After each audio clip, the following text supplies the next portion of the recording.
Olá pessoal, bem-vindos a mais um vídeo aqui no Madeira que Gira. Eu sou Tomás Brasil e hoje nós vamos ter novamente uma sessão de perguntas e respostas. Quem acompanha o canal há mais tempo sabe que eu sempre tento responder as perguntas e os comentários nos vídeos à medida que eles são publicados. Mas às vezes essas perguntas e comentários são tão interessantes ou são tão importantes que eu acho que vale a pena incluir nesse vídeo de perguntas e respostas para que essa informação, para que a dúvida que gerou a pergunta possa ser esclarecida de uma forma que todas as outras pessoas que participam do canal também tenham acesso à informação. Essa troca de informações, as suas perguntas e comentários, as minhas respostas, são super importantes para que a gente gere mais conversa e mais conhecimento sobre a tornearia em madeira aqui no Brasil. E a primeira pergunta de hoje vem de um vídeo mais antigo e ela foi feita pelo Alfredo Rodrigues Júnior, que pergunta quais madeiras são as melhores para tornear. Vocês certamente conhecem a minha opinião sobre esse assunto. Toda madeira serve para tornear. Então, se toda madeira serve para tornear, a pergunta muda um pouco de figura. Ela passa a ser qual a madeira é mais indicada para o trabalho que eu estou executando. Se a peça que eu quero fazer é um objeto decorativo, não faz muita diferença se a madeira vai ser mais macia ou mais dura. O importante é que ela tenha um veio bem marcado para que o objeto final fique mais interessante. Se a peça que eu estou fazendo ela vai ser pintada ou tingida, provavelmente uma madeira de tom mais claro é mais indicado. E se o objeto vai receber líquidos, por exemplo, é mais interessante que a gente use uma madeira mais densa, de fibras mais fechadas, que vai comportar melhor esse líquido. É claro que as madeiras têm diferenças. Umas são mais duras, mais pesadas, mais densas. As outras são mais leves e de fibra mais aberta. Mas todas podem ser torneadas e vão resultar em objetos que têm o seu devido valor. Se vocês vão executar um objeto qualquer e não conhecem tanto assim de madeira, realmente não faz diferença qual é a madeira que a gente está usando, correto? Então, uma das minhas propostas é que vocês experimentem. Mas, para vocês não dizerem que a minha resposta está sendo muito vaga, a gente pode pensar em começar a trabalhar com aquelas madeiras que são mais usadas na marcenaria tradicional. Se são madeiras onde você consegue trabalhar manualmente com um formão, você certamente vai tornear muito bem. O José César pergunta se a espessura de uma ferramenta afeta o desempenho da mesma. Então, o tamanho da ferramenta não tem relação com o fato dela cortar bem ou não. O que acontece é que o tamanho vai influenciar no uso da ferramenta.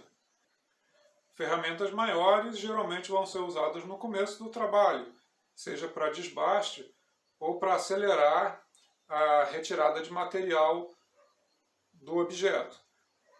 Quanto maior a ferramenta, mais material você consegue retirar e aí você acaba acelerando mais o trabalho. Mas quando você tem que fazer algum detalhe mais fino, uma ferramenta muito grande atrapalha. E você obrigatoriamente tem que mudar para uma ferramenta menor. Então não é uma questão de desempenho da ferramenta, é uma questão de adequação de uso. O Walter Rodrigues pergunta quanto tempo leva para secar pau-ferro.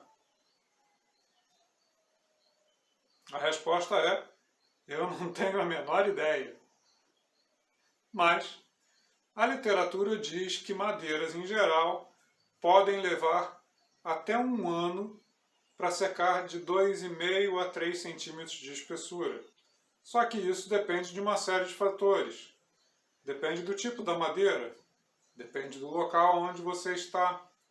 Se você está num local mais úmido ou mais seco, depende de como a madeira está armazenada, se tem ventilação, se está num lugar abafado.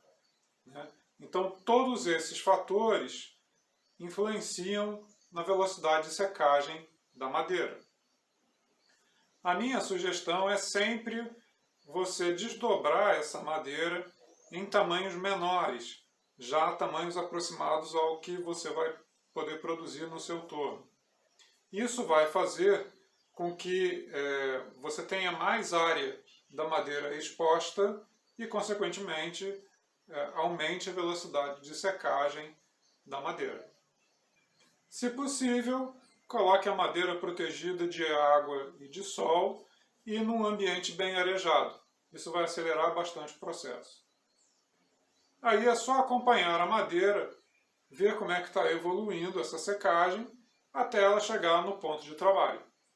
O André Luiz Nunes de Oliveira pergunta que óleo usar para peças que vão ter contato com alimentos. Eu tenho usado com bastante regularidade óleo mineral. Eu acabei decidindo por ele porque é o óleo mais fácil de você ter acesso ou de você recomendar para os clientes que compram os objetos com acabamento em óleo para eles mesmos fazerem a sua manutenção. É bem mais fácil você virar para ele e dizer que você pode encontrar o óleo até numa farmácia do que você dizer que vai ter que usar um óleo específico que só pode ser conseguido mediante a compra de um volume maior numa loja online específica, né? Então, o óleo mineral acaba sendo um dos óleos mais práticos para serem usados no acabamento de peças que vão ter contato com alimentos. Mas eu já usei outros. Já usei óleo de tung, já usei óleo de linhaça, já usei óleo de coco. São todos óleos bastante bons e que, obviamente, têm o seu trato um pouco diferenciado, mas que vão te dar basicamente o mesmo resultado. A única questão que eu digo é que não se use óleos muito gordurosos, óleos de fritura e azeite, porque são óleos que vão empapar um pouco, podem dar uma textura bem ruim na madeira e que vai gerar um cheiro. Não é bem legal isso. Então, a tendência realmente é o óleo mineral ou alguns desses outros óleos, de preferência óleo fino, assim, bem de baixa viscosidade, são óleos interessantes para trabalhar a madeira. Aí você só dá o tempo necessário para que a madeira absorva, reaplique o óleo para que gere uma boa camada de proteção, mas com o devido espaço para que não fique aí com essa superfície ruim pegajosa, né? Que aliás, no final das contas, o óleo mineral também não deixa. Nesse ponto ele realmente funciona muito bem. O colega Wilson Paulo pergunta, num vídeo mais antigo, o que é essa manta sintética que eu uso no meu processo de acabamento. Então, Wilson, essa manta que eu uso é a chamada manta abrasiva. Ela vem nessas folhinhas assim maiores e eu corto em pedaços menores para usar no torno.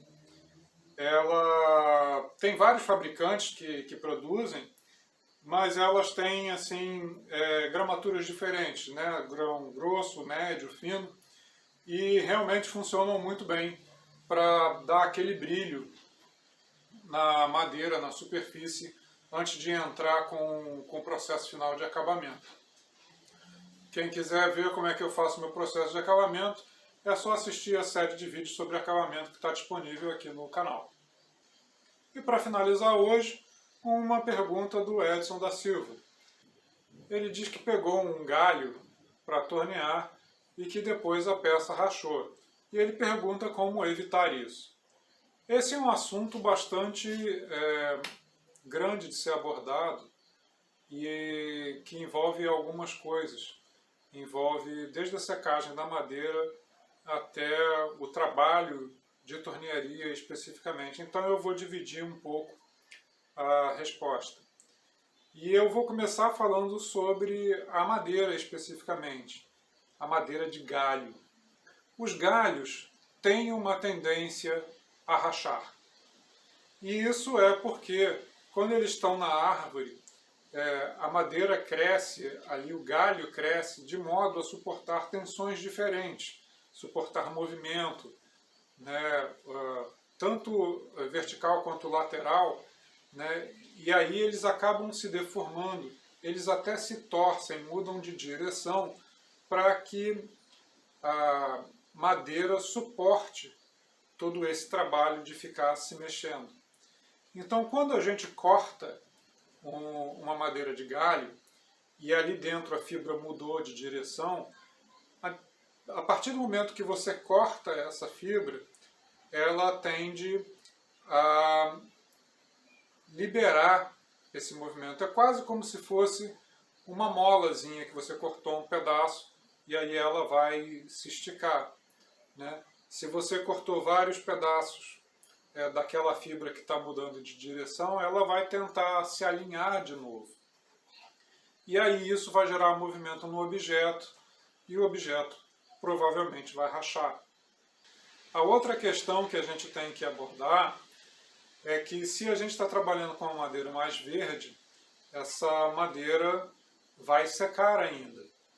Então, sempre que a gente tem a secagem envolvida no processo, você está gerando aí uma possibilidade de aparecimento de rachaduras, trincas e por aí vai, né? Principalmente devido à forma que a gente dá no objeto. Quando a gente tem um objeto onde você tem uma grande massa de madeira e nesse mesmo objeto você tem áreas muito menores, muito mais estreitas ou paredes mais finas, você vai ter velocidades diferentes de secagem. E isso vai fazer com que o objeto comece a se deformar, que ele comece a empenar e talvez até rache. Se a gente está trabalhando com a madeira verde, a recomendação é que o objeto tenha paredes regulares, sempre com a mesma espessura. Isso vai fazer com que a secagem da peça depois de pronta seja toda por igual. E aí diminui a questão da rachadura, do potencial da rachadura. E se a gente vai pegar essa madeira que foi cortada e vai guardar ela um pouco para que ela seque, existem aí algumas técnicas que a gente pode utilizar para evitar a rachadura durante o processo de secagem da madeira. A principal é você proteger as extremidades da madeira. Então, se você cortou um pedaço de madeira e tem as duas extremidades, a madeira tende a perder mais umidade por essas extremidades do que pela área do tronco. Então, você protegendo essas extremidades, você vai diminuir a velocidade, né? Essa diferença de velocidade vai causar a rachadura na madeira.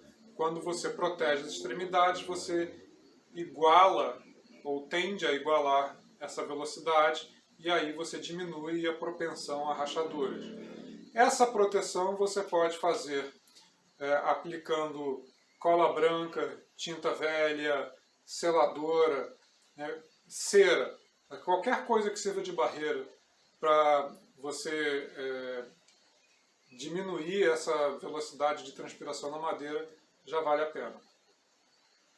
E como eu comentei antes na outra pergunta também, se você cortar a madeira em tamanhos menores, além de acelerar a secagem, você também minimiza a questão de rachadura. E se mesmo assim, depois de todo o cuidado que você teve, depois da peça estar pronta, ela rachou, não joga ela fora. Pense se a rachadura não pode ser uma característica especial do objeto. Mesmo que você tenha que fazer uma pequena intervenção ali naquela rachadura, seja limpando ela, colocando algum tipo de adereço ou alguma coisa que realce a existência dela, pode ficar uma peça bem interessante. Você vai dar todo um novo significado no objeto. E isso é muito bacana de fazer. Muito melhor do que simplesmente pegar a madeira e jogar fora. É isso aí, pessoal. Como sempre, deixe seus comentários e perguntas aqui embaixo, respondo assim que puder. Vocês também podem usar a aba comunidade aqui embaixo para interagir de outras formas com o canal. Tem algumas perguntas, tem questionários, algumas coisas que podem ser do interesse de vocês. Acompanhem nas redes sociais, é só seguir lá, Facebook, Instagram, estamos presentes. E a gente se vê na semana que vem com mais um vídeo. Bons giros para todos!